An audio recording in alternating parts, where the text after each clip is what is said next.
And we are live with the playoff special edition of the Qeason Season 3 episode. I don't even know anymore. But we're ready to roll. We're ready to rock. Tarps off in the 40-something degree heat. I think I saw it on the car earlier this morning at 8.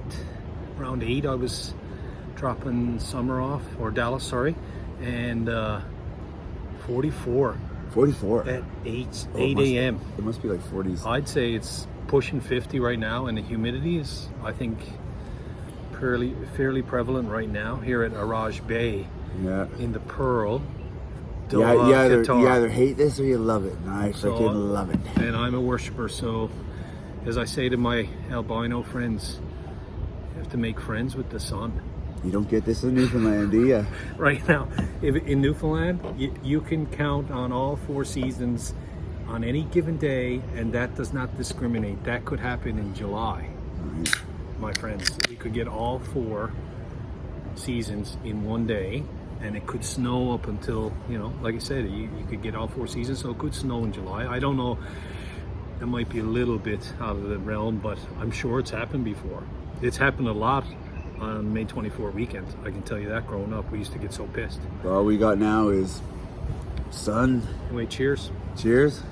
We haven't done a podcast probably since before the Desert Cup tourney in April. Which was great, by the way. But on the more important and pressing things, these two guys are one in the playoffs, in the finals, and both of us are 1-0 up with our respective teams heading into the big game tomorrow, Friday morning. Yep. We seal it. So Derek's squad, Desert Heat, you played the elimination game? We played the elimination game, beat the Nomads 6-2. So you advanced versus Surfers? Now we're in against the Surfers. Surfers had played the Oryx, I believe, in a one-off semi in B Division. And so it's the Surfers and the Heat. And game 1 went in favor in a shootout, right? For Desert Heat. Game 1 was a shootout last night. 2-2, went into overtime. Passy came up big for us.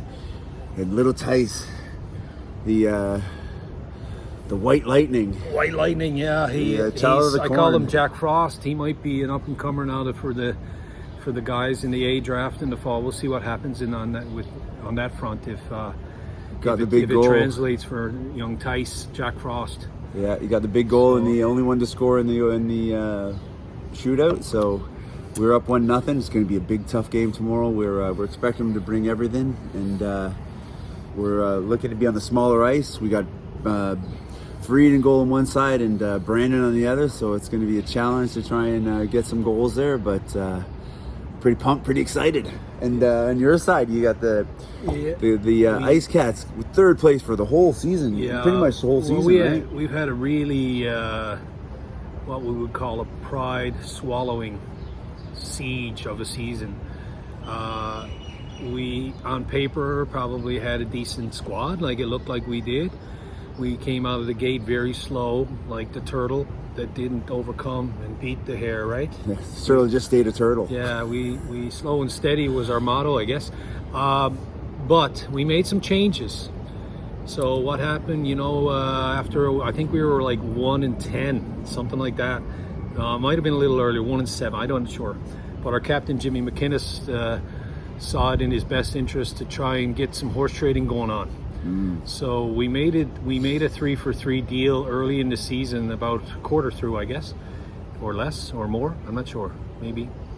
Anyway, it was early in the season, and Jimmy decided to pull the trigger. Got Mr. Blake Mahalik and on the Doom Bashers as a trade partner, and we did a 3-for-3 deal at the time. And I think going to the Bashers, it was John Mayer,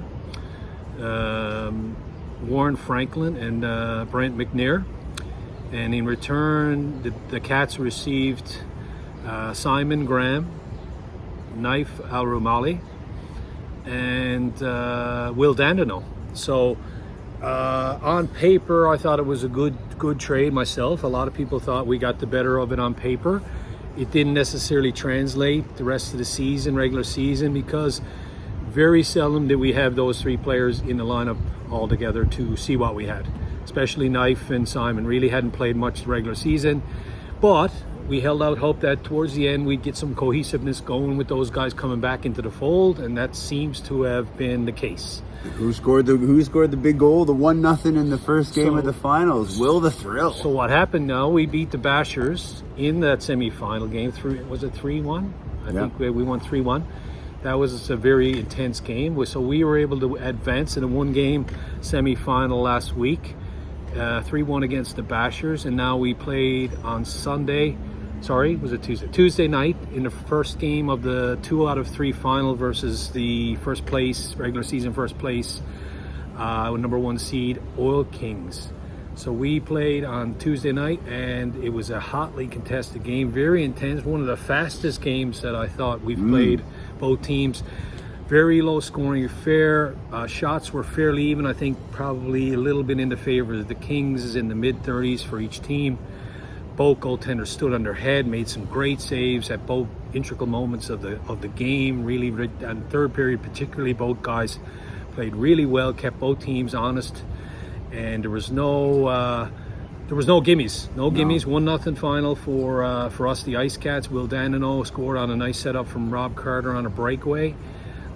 Made a nice deke to his backhand, and I believe Chris Cormier was in the nets at that point. Chris got a piece of it, but not enough. And Will was able to poke it up over his pad, I believe. So that goal, I think it came maybe in the middle of the game, second period. That held up, even though the Kings forced the pressure big time in the third. We were able to stave off. Chris was able to hold the fort on the pipes, and Brandon also as well. So kudos to the goaltending, kudos to everybody. I thought it was for the most part an intense, hotly contested match, but I didn't think it was particularly chippy. There was some stuff, but I think it's better to let little things go. It ended on the rare goalie pulled 6-on-3. The last minute of the game was a 6-on-3. So people that were eating their Jollibee chicken were getting their money's worth. That's an exciting way to finish a game. Still 1-up with about 4 minutes left. At first, I took a penalty, which I think was kind of what we would call a chintzy penalty, but it was a penalty none the same. Totally hooking with about 4 minutes left. We killed that one off. But now Jimmy got called for a trip. Jimmy Mack got called for a trip with under 2 minutes to go, I believe. And to be fair, I was there at the game. Jimmy's was one of those ones. It was more accidental than anything, but you have to call it. It was definitely a trip. It was in the middle of the ice. I didn't see that penalty, but that's 2 against the Cats in the last 4 minutes anyway. I'll digress on that. We had some clock issues. I hope that's rectified. I don't want to be the one to harp on it. Hopefully we have a contingency plan if the clock is not working well for both games tomorrow. Anyway, but the Kings had a power play with 1.5 minutes left, I believe. Then we took a second one, right? So no, it was my penalty. And then you followed up with Jimmy's. And then they pulled the goalie. So that's hence why we only had 3. They have 6. I don't know how long was it a 6-on-3? 45 maybe? Something like that, like under a minute, but enough. And it was a mad scramble, a lot of loose pucks just in people's feet, bodies going everywhere, like you would in a normal playoff game, except obviously the talent level is a little bit less than what you see in the pros. But it was competitive and entertaining for the players and the spectators. Both had an entertaining night, I think, and even though there wasn't a lot of goals scored, but it was a very entertaining game, I thought. So our game went, the first game of the finals for us went, we play the Surfers, we get up. So, for the first time in Qeason history, we had a overheat. It was getting pretty hot over there, you have to admit. It was getting pretty, we were sweating balls. Probably 47 or something here poolside. So the camera was getting basted by, like a turkey, getting basted by the sun here in the Pearl, and temperature gauge came up and said, "Warning, you're about to shut her down, skis." It's about to spontaneously combust, so it was going to shut down anyway. So hence we had to take a hiatus. We went for a nice dip in the chill pool here at Arage Bay, And now we're back, and I think we'll take off from. Let's talk about We the talked B about, League final. We talked about the A first game of the A final, and now we're going to segue into Beggs' Heat versus Surfers in the first game of the B final. Play it on the ABHA ice, bigger ice, more room behind the nets for sure. And I'm gonna admit we were a little bit worried because the Surfers got the kids, right? We have the kid, but they've got the kids. They've got three of them that can skate and move around. They got Matthew Reed. They've got Ben Bortnick. They've got Jad Oliver Ford. They got young little legs that can keep going, right? So we were a bit worried about that, but it was an up and down game. Every time we play the Heat, we score, they come back. We score, they come back. So it ended up 2-2. And then we go into overtime where we had to sit out a penalty for 3-on-4. We managed to survive that. And then in overtime, Passy steps up, shuts him down. And who answers the call to pot the goal that wins it all? Oh yeah. Hey, bro. How are you? Tice. We have some fans. Go on, kid. So we're up 1-0. We play again. Both of us have a chance to take it home on Friday. Would make for a fantastic weekend, but we are prepared for the battle. We're prepared to take it into Sunday if we have to, but we're going to do what we have to. I don't want to put any fodder on this because we're going to try and get this out before the games. But exciting. I think we have to comment a little bit on how good these playoffs have been, how good the season has been, how even it's been. You guys came from third. Ours has been first and second, back and forth the whole time. But I think credit to Brent McNair for putting together a really solid season this time, and credit to everybody. It's been a really great season. Throwing in the Desert Cup in the middle. Yeah, it was a good. I wouldn't call it.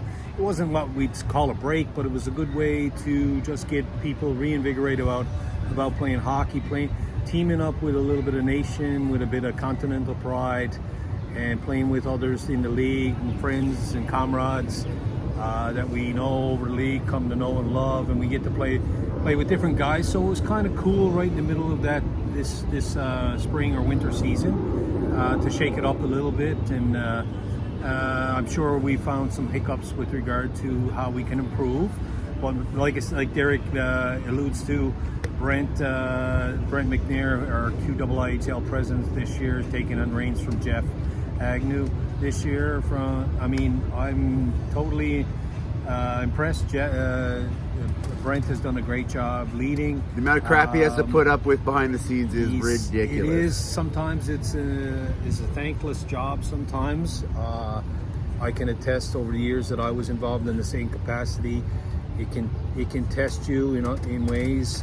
You got a lot of different voices, a lot of different personalities, and you have to be a bit of a what would you call a jack of all trades to handle, even keel, know how to handle different personalities, and how to make it all roll as one well-oiled unit. And I think it's been a great season for me. I came back from last year and didn't play in the fall, and I've had just as much fun this year as I've ever had. So kudos to Blake. Kudos to, why is Blake? Why are you on my mind? Freud's sake. Freudian slip, subliminal messages. But it's been great. It's been great. Yeah. The Desert Cup, you can see we got like the taste of what can, like, you can feel it. Like, you invite a couple of teams and you throw together some hotel packages, and that's an event. Between having I don't know what happened next year, but having the 2 rinks isn't a possibility. Having everything going on, it's going to be up and up and up. I'm really excited about tomorrow. Really excited about these games. I slept like 3 hours last night. I came home freaking wired. I was so wired off of that game. I think my whole team was. A lot of it, back in Canada when I was there playing hockey 20 years ago. It's like 23 years in Doha now. And it seems like eons ago when I was playing the same rec hockey in Canada, and we could never get ice times early in the day or early evening. It's like, this is a premium for us. Like, for the last 23 years for me, it's been just a joy to be able to have early ice times, but we still go home because the day starts so early in Doha that you still are wired. Like, the older, I think it is, the older us, what do you call us, not geriatrics, yes, but we're getting there. Semi-geriatric. Semi-geriatrics. Pre-geriatrics. Yeah, you get worked up at an 8:30 game or an 8:20 game, and then it gets you home by, it's an hour game. By the time you get home, it's 10, and you're wired. You can't get to sleep. I think that's an old man's type thing. But what I'm getting at is years ago we used to revel about those times. Like we would have, I would tickle pink just to play at 10 o'clock on a Thursday night in Canada, and we'd be fine. You get home by 12, and shout out to the people that showed up last night at the ABHAA Alsat Arena. We had a decent crowd. We probably had like 40 people there. Brenzy came, took some great pictures. Shout out to, like, I don't know, Matt Reed's got this weird fan club thing going on. He's got this like whole posse of kids that come out and like TikTok the whole thing. Is he somewhat the Wooderson of wherever he is? He might be, right? He's Wooderson just got from Dayskin. He's got this ACS. Just it'd be a lot cooler if you did. It'd be a lot cooler if you did. So, but it's good. If you know. Be great to see if we have a big turnout for. It's nice to play in front of people that are engaged. But hey, I think like every game, like you're watching I was at the game 1 final for these guys, and people are watching it. It's ringed around the sides. People are into it. It's pretty good hockey, and it's a pretty good message for our game in the to Doha, and it's exposing it to a lot of people who are becoming fans. And what is this stuff, right? Yeah. So if you're inclined to visit this, what would you call it? Mediterranean climate here? No. Yeah. I don't know what desert. It's hotter than than Hades right now, but during the 6 months from October to middle April, I'd say it's ideal. For about 6-7 months, we get ideal weather here. So if you're so inclined to take a trip and or take a chance on life and come and join us here in the Middle East in Doha, Qatar, we don't have any fancy jets to give out. Like, I think that's been done. Been there, done that. Yeah, so we have hockey to offer, and we have pools, we have brunches, nice hotels, very conducive climate to beachgoers, whatever you want to do. Doha has it. Other than we don't have much skiing. No, that's good. An indoor ski hill wouldn't go wrong. I'm gonna say that. If you're so inclined, come on over to Doha, especially if you'd like to play hockey and you'd like to get away from winters in Canada. Come over and join us and play in the QIIHL Hockey League. So we'll shut her down on that, and we'll talk about the maybe we'll have another one. Hopefully tomorrow. Maybe we'll take some live feeds of the if we happen to have a double victoire on a Friday. It might get a bit messy. We're talking about, what's that place we were talking about going to? Fadi and Lisa, we might be crashing your party with a bunch of greasy hockey players. That's the Dunes at the Grand Hyatt. At the Grand Hyatt, yeah. So if I don't want to jinx it. We're not going to jinx that. I'm just let's hope for a good outcome, and if it happens, and we'll see.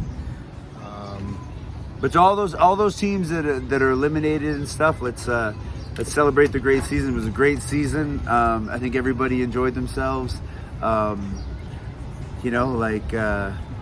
It's still going for a couple of us, but everybody else otherwise. And the best thing about this hockey league is like the day if the games were to end on Friday, on Sunday people were saying, so is that available for shinny?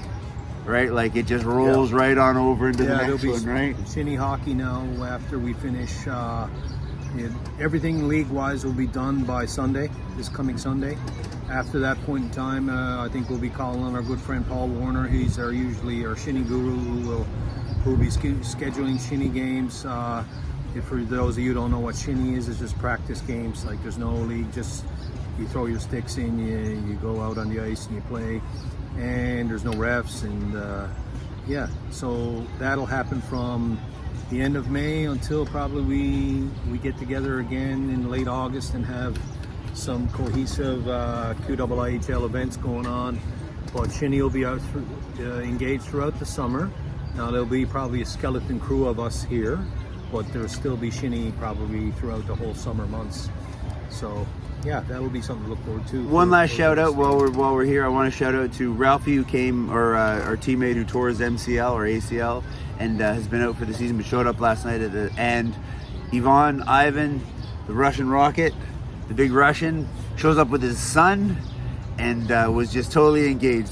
He's a poor guy. He had one game, bruised his ribs, came back, blew out his knee. He's had 2 games the whole season, but he's as much a part of the Heat as anything. Good on you, Ivan. You are what hockey's all about, buddy. So on that note, do we want to end it, or do we want to discuss anything with regard to what's going on with the NHL playoffs? Do you want to have Leafs are out. Go NHL playoffs. They can go suck themselves. Leafs are done. What we have here is Derek, who's obviously a staunch Maple Leaf supporter. God bless him. I feel somewhat empathy for him, I guess. It looked like it might be the Leafs' year. There's some kind of they pull you in. There's some kind of entertainment value there for people who are not Leafs fans. They kind of funny. Like, I have no skin in the game. I'm an Islanders fan, so I can't brag about anything. The Leafs, I actually thought they would go deeper. I actually had them represented well in my hockey pool. Seth Stoner, your hockey pool. I was in first until last night. And now you have your 6 Florida Panthers going strong. No Leafs for me. I had 6. They're out. And I have Dallas Stars left, but I don't think they can keep me afloat. So I feel bad for Leaf Nation, but it's the age-old same year, same day, same year, same outcome. They just can't get it together when they need it. Like it's just something I have to accept in my life. To lose 5-1 or 6-1 in Game 5 at home, and then to lose by the same score, 6-1 at home in the Game 7, not acceptable. No matter what it is, I think they have lots of talent. It's like having like an alcoholic dad. It's just something you just have to accept in your life that's going to cause you pain, and you never know when it's going to come, and you never know how it's going to come, but it's going to come. That's what the Leafs are. If you're a Leafs fan, you don't know how it's going to. You had hope, and then it gets freaking destroyed. Dashed. I think Austin Matthews is hurting. I don't think I'd put the loss on him. People are questioning his leadership, saying we had too many passengers in Game 7, blah, blah, blah. I don't know. You don't come outwardly and say that, I don't think. If you 12-2 in 2 home games that would have decided the series. 12-2 in 2 home games. I think you need to just it would have rechanged your destiny. That is as bad a rollover as you can. That is the alcoholic dad skipping your child's christening and then showing up and passing out on your porch and puking on himself. Right, when you just won the lottery. Yeah. Exactly. Yeah, give me some of that. So I don't know. I think it's Dallas won last night, so they're 1-0 over Edmonton. They came back and stormed it. Edmonton was up 3-1. I think Dallas all my chips got are in power Edmonton. Play. Stuart Skinner probably stunk the bed again. I haven't watched the game, so I don't know. But I'm not an Edmonton fan. I'm not a Dallas fan. I'm not a Florida Panthers fan. I'm not a Carolina fan, but I'm a hockey fan. So I'm hoping that it just goes 7 games. Everyone beats the shit out of each other, and the goalies play well, and there's no shitty ass ref calls that decide games. You want everything to be on the up and up. But my pick is, I think Dallas will win. They're too deep. I like their goaltending more than Edmonton. I think Carolina will actually show that they're made of some strong will. Rod Brindamore is a good fucking coach. Sorry for the fucking, anyway, it's twice. But I think they'll come back. They'll rebound. I think it'll be Carolina and Dallas in the final. And I got Dallas winning. I pretty much switched over to the IIHF. I'm into those games. They were pretty into. I watched a couple of those highlight reels from the World Championships. They're pretty in. And a lot of elite players that joined Nothing the team. with Crosby, McKinnon setting up Celebrini for the next couple of weeks. That's not bad. All right, let's we'll shut this down, and before this camera shuts down again because it's getting hot again. But what do we say? Let's tomorrow. We might have a special mini episode if everything works out the way we hope. We'll see. Don't jinx, don't jinx, don't jinx. We're all in good spirits. Yeah, we in good spirits keep our heads up and stick on the ice. Here.